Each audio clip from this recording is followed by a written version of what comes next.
गुरु तेरे चरणों में स्वर्ग पा लिया है।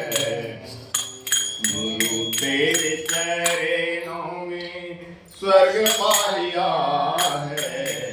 जमीन पे खड़े आसमां पा लिया है।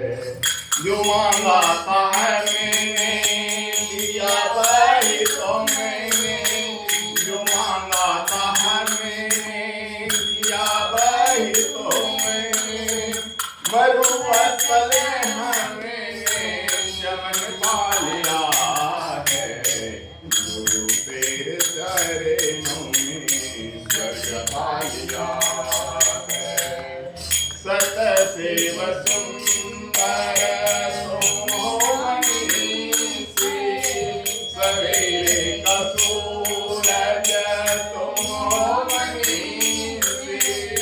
तेरी अमावस में चांद पा लिया है। गुरु तेरे चरणों में स्वर्ग पा लिया है। हसाया बहुत आनंद तुम बीच भंवर में डुबाना नहीं तुमसे जहाँ वचन पा लिया है। गुरु तेरे चरणों में स्वर्ग पा लिया है। नहीं तो कुंवर साका अब हमको डरे हैं। तेरे हाथ की साया अब अपने सरे हैं। साए में आसना पा लिया है। गुरु तेरे चरणों में स्वर्ग पा लिया है। गुरु माँ तेरे चरणों में स्वर्ग पा लिया है। बोले परम पूज्य गुरुदेव की, बोले परम वंदनीय माता जी की जय। श्रीमन नारायण नारायण नारायण, बलवन नारायण नारायण नारायण, गावा शंकर नारायण नारायण नारायण। सरजू के तीरे रंग मनाए स्वामी, कर लिए धनुष सवार नारायण नारायण नारायण नारायण।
सहस्र गोपी अनेक नारायण श्रीमन नारायण नारायण इंद्र जी को बैठिए ब्रज ऊपर स्वामी बरसत लागे सहस्र नारायण श्रीमन नारायण नारायण शास्त्री जल जब बरसन लागे स्वामी नट पर गिरिवर नारायण श्रीमन नारायण नारायण दुर्योधन के मेवा त्यागे स्वामी सांग विदुर घर नारायण श्रीमन नारायण नारायण लंका जाई रावण सिर तोड़े स्वामी मथुरा जाई कंस पछारायण श्रीमन नारायण नारायण नारायण गजोरे राह लड़े जगदीश स्वामी लड़ते लड़ते गजहारायण श्रीमन नारायण नारायण नारायण योवर सूढ़ रहे जल ऊपर स्वामी तब हरि नाम पुकारायण श्रीमन नारायण नारायण नारायण गैसे शेर सुने अधुनंदन स्वामी गरुड़ छोड़ दवायन श्रीमन नारायण नारायण नारायण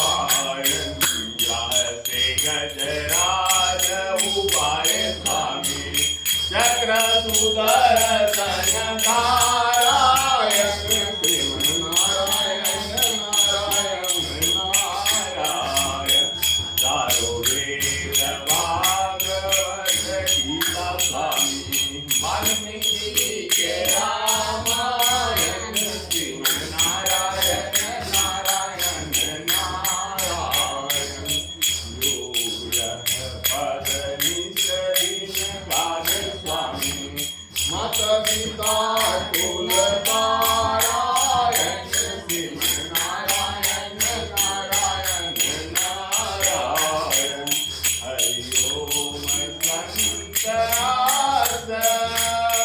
तव चरण स्वामी सुमरे सुमरे भगवान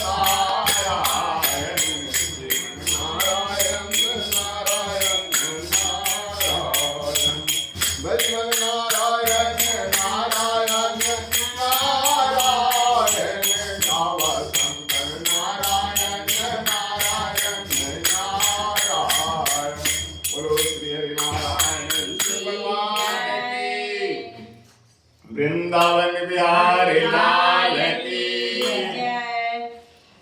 लाग रे लगने ओ माँ एक तेरे नाम की एक तेरे नाम की माँ एक तेरे नाम की लाग रे लगने ओ माँ एक तेरे नाम की भव सागर में भटकते भटकते सखी जीव आत्मा ज्ञान का दीप जलावे मेरे परमात्मा हे माँ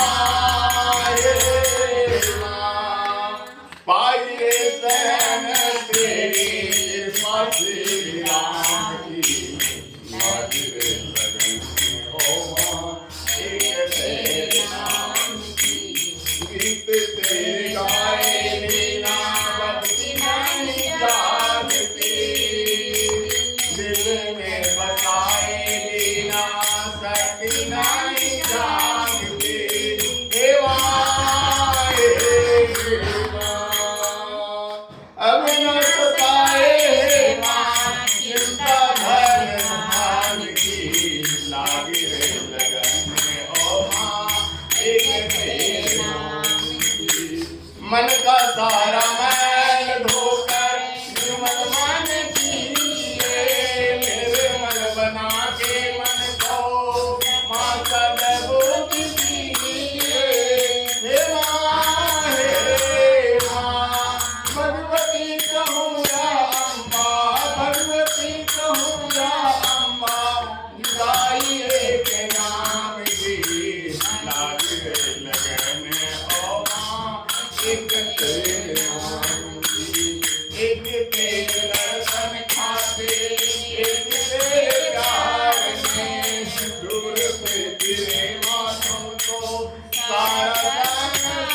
मंगल गीतम श्रित कमला कुच मंडल घृत कुंडल कलित ललित वनमाल जय जय देव हरे दिन मणि मंडल मंडन भव खंडने मुनि जन मानस हंस जय जय देव हरे कालिय विषधर गंजन जन रंजन अद्भुत नलिन दिनेश जय जय देव हरे मधुपुर नरक विनाशन गरुड़ासन शूरकुल के निदान जय जय देव हरे अमर कमल दल लोचन भव मोचन त्रिभुवन भवन निधान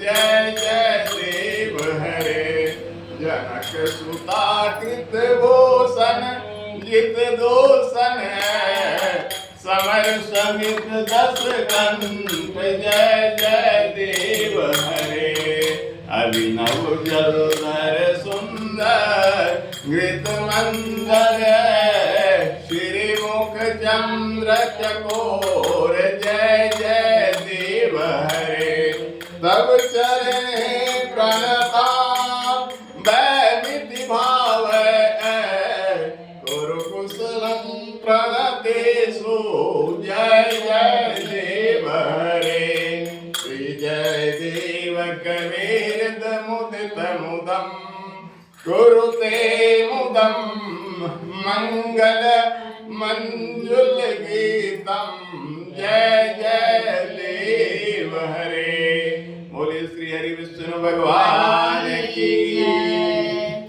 परम पूज्य गुरुदेव महाराज की वंदने माता जी की भोलेनाथ शिव शंकर की जय। आगे आज ज्येष्ठ पूर्णिमा पर आप सभी को हार्दिक शुभकामनाएं और हर पूर्णिमा को यहाँ श्री हरि विष्णु भगवान के मंदिर में हम दीप यज्ञ करते हैं।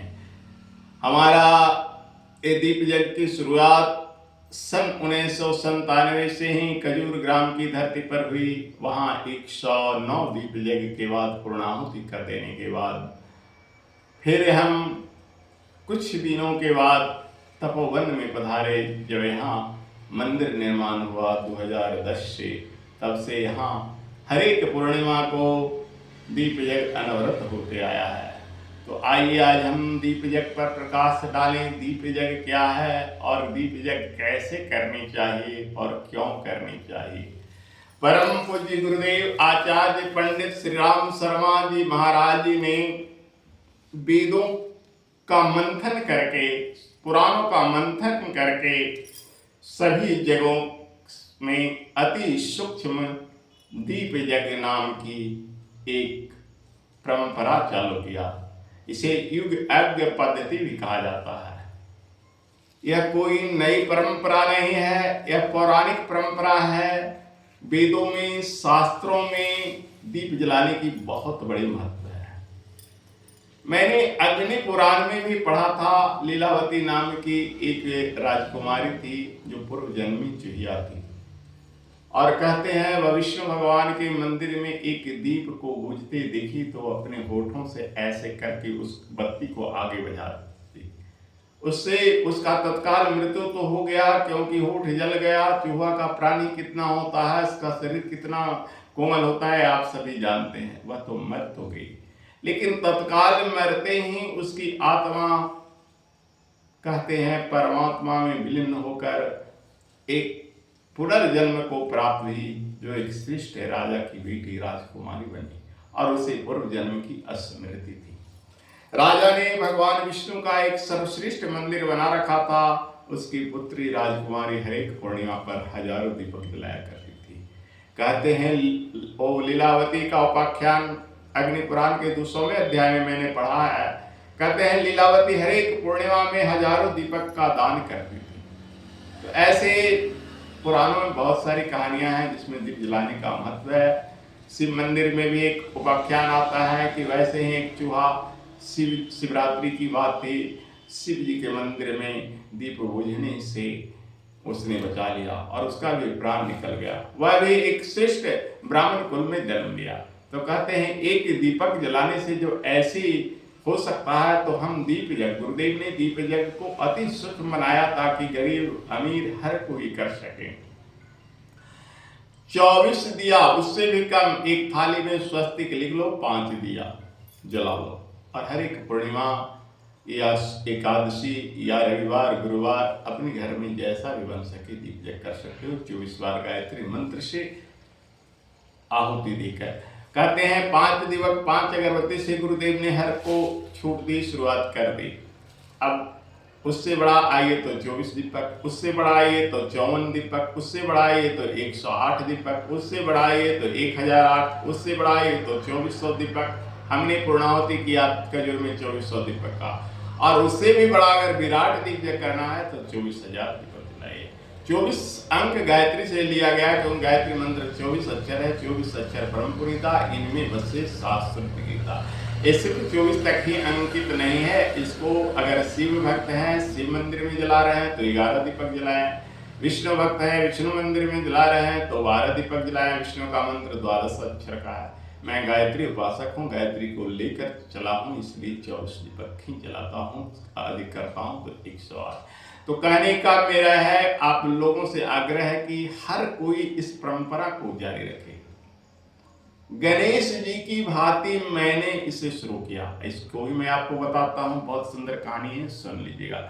गणेश जी को सब जानते हैं कि गणेश जी का वाहन चूहा था।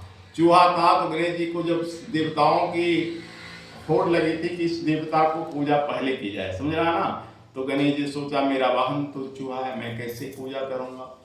तो भाई उन्होंने क्या किया मालूम है, अपने माता पिता की परिक्रमा कर लिया चूहे पर से। क्योंकि शास्त्र में कहा गया है माता पृथ्वी पुत्रो हम पृथ्वी, माता पृथ्वी है, हम पृथ्वी का पुत्र है। अब पिता धर्म पिता स्वर्ग पिता ही परम तप। तो उन्होंने माता और पिता की परिक्रमा कर ली, पृथ्वी की परिक्रमा भी हो गया, धर्म का परिक्रमा। सारे देवता चक्कर में रह गए, पूरी पृथ्वी की परिक्रमा में लेट से आए और गणेश जी पहले शिव जी के बगल में सट कर बैठे हुए हैं माता पिता के पास। सभी देवता आए तो बोले कि क्या बात है भाई, गणेश पहले आ गया, इसका वाहन तो चूहा है, तो कैसे हुआ। लेकिन गणेश जी का बुद्धि बहुत तेज था, इसलिए गणेश जी की पूजा करने से बुद्धि और विद्या दोनों की प्राप्ति होती है, और गणेश जी की पूजा करने से विघ्नों का भी शमन होता है। तो गणेश जी ने उसी परंपरा से ऐसा पद प्राप्त कर लिया जो बिना गणेश जी की पूजा किए हुए किसी देवता की पूजा पूरी नहीं होती है। सबसे पहले पंचदेव पूजन में गणेश की पूजा की जाती है। तो मैंने उसी उपाय को अपनाया। कहते हैं बड़े बड़े साधु बाबा 108 यज्ञ करते हैं तो उनको पदवी मिलती है, क्या मिलती है, श्री श्री 108 श्री लगता है। मैं तो अपने आगे श्री श्री 108 श्री नहीं लगाया, लेकिन अब तक गुरुदेव की कृपा से मैंने हजारों दीप यज्ञ कर लिया। तो श्री श्री 1008 श्री हरिओम बाबा होने को लक्ष्य प्राप्त कर लिया, लेकिन लगाया नहीं। परंतु गुरुदेव की इतनी कृपा है कि हमारे यहाँ लगती नहीं, हमारे गायत्री परंपरा में महात्माओं की तरह लगती नहीं, लेकिन गुरुदेव ने मुझ पर इतनी कृपा की कि मेरा शरीर आप देख रहे हैं दिव्यांग है, फिर भी एक मंदिर तपोवन में बनाया, दूसरा मंदिर अभी खजूर में निर्माण में आज डोर लेवल तक आ गया है। शीघ्र ही उसका शिखर पूर्ण होगा, 2-4-5 महीने में पूर्ण हो जाएगा। तो माता गायत्री की स्थापना की भी आशा है। तो ये सिद्धियां, ये हमें शक्ति कहाँ से मिली मालूम है, मैं आज खोल कर दिल बताता हूँ। ज्येष्ठ पूर्णिमा को ज्येष्ठ कहते हैं, श्रेष्ठ को ज्येष्ठ कहते हैं, बड़े को। तो आज ज्येष्ठ पूर्णिमा है, बनना है तो बड़े बनो, श्रेष्ठ बनो, ज्येष्ठ बनो। मैं ऐसे भी पुत्रों में ज्येष्ठ हूँ, बड़ा बेटा हूँ अपने पिता का, माता का, और गुरुदेव की कृपा से भी मुझे ये ज्येष्ठता यानी श्रेष्ठता दीप यज्ञ से मिली। मैंने दीप यज्ञ शुरू किया अपने गांव में, और उसके बाद जिन लोगों की मनोकामनाएं पूरी हुई वे लोग मुझे घर अपना ले जाते हैं और मेरे द्वारा दीप यज्ञ करवाते हैं। तो हमें जो शक्ति है, दीप की शक्ति है, दीप यज्ञ की शक्ति है, तो आपसे भी आग्रह करता हूँ, प्रार्थना करता हूँ, विनती करता हूँ कि आप इस दीप यज्ञ को छोटा यज्ञ न समझें। उन्होंने, गायत्री माता ने जो मुझे इतनी शक्ति दी कि शरीर दिव्यांग है, फिर भी मैं बहुत लाखों करोड़ भक्त जो भी आते हैं उनके ऊपर अगर हाथ चला देता हूँ वे भली चंडी हो जाते हैं। मैं भले चंगा नहीं हूँ, मेरा शरीर दिव्यांग है यानी विकलांग है, लेकिन भक्त का शरीर निरोग हो जाता है। ये शक्ति मेरी नहीं है, माता गायत्री की है। तो मैं आपसे प्रार्थना करता हूँ कि आप भी इस दीप यज्ञ को स्वयं करें, औरों से कराएं और घर घर दीप यज्ञ हो। मेरा यही आग्रह है कि जितना जल्द हो भारतवर्ष की हर एक घर में दीप यज्ञ हो, क्योंकि अन्य जगह तो कर नहीं सकते हैं, बड़े जगहों में बड़े खर्च है।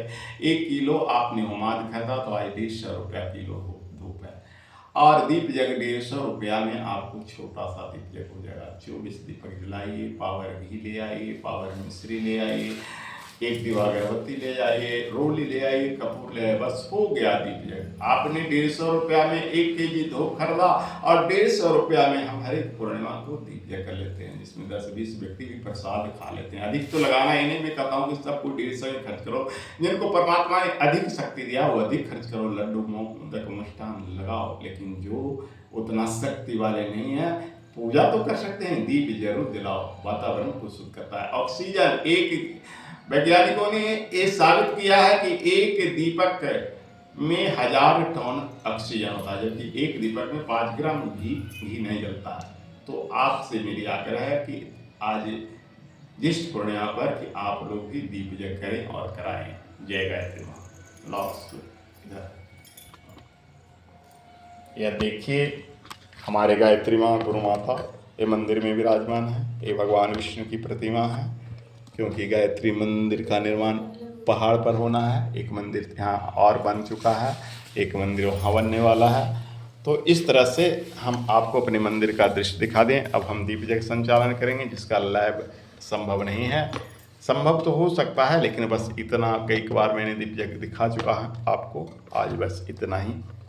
आप पर माता गायत्री की कृपा बनी रहे, इसमें आशीर्वाद के साथ संपन्न करता हूँ।